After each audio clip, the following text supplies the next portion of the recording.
بسم اللہ الرحمن الرحیم واعتصموا بحبل اللہ جمیعا ولا تفرقوا۔ پروردگار عالم قرآن مجید میں کہہ رہا ہے کہ اعتصام کرو، اللہ کی رسی سے متمسک ہو جاؤ، اس کو تھام لو اور آپس میں تفرقہ نہ کرو۔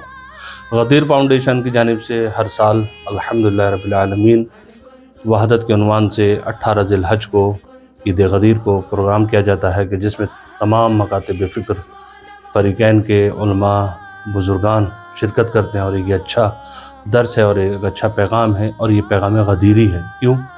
اس لیے کہ اللہ کے حبیب نے غدیر کے میدان میں جو آگے چلے گئے تھے ان کو پیچھے بلایا ہے، اور جو پیچھے رہ گئے تھے ان کا انتظار کیا ہے، اور اس کے بعد جو ہے وہ پیغام جو اللہ کی طرف سے آیا تھا کہ یا ایھا الرسول بلغ ما انزل الیک من ربک، اس کو اللہ کے حبیب نے جو ہے وہ بیان کیا ہے۔ اور غدیر کے پیغام میں ایک پیغام یہ ہے کہ حاضرین غائبین کو جو جا کر جو وہ اطلاع دے، اور اسی طریقے سے ہر والد اپنے اولادوں کو قیامت تک یہ پیغام جو ہے پہنچاتا رہے، اور یہی الحمدللہ رب العالمین پیغام ہے غدیر کا کہ ولایت کو اجاگر کیا جائے۔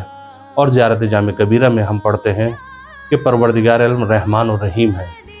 یقیناً جب رحمان و رحیم ہے اس کی رحمت واسعہ ہے، یقیناً جو ہے اس کو جو غضب اور غصہ نہیں آنا چاہیے۔ لیکن زیارت جامع میں ہم پڑھتے ہیں من جاہدہ ولایتکم، کہ جس نے آپ کی ولایت کا انکار کیا غضب الرحمن، رحمان کو جو ہے وہ غضب آ جاتا ہے۔ یعنی ایک وہ مقام کہ جہاں پر پروردگار عالم غضب میں آتا ہے وہ ہے انکار ولایت۔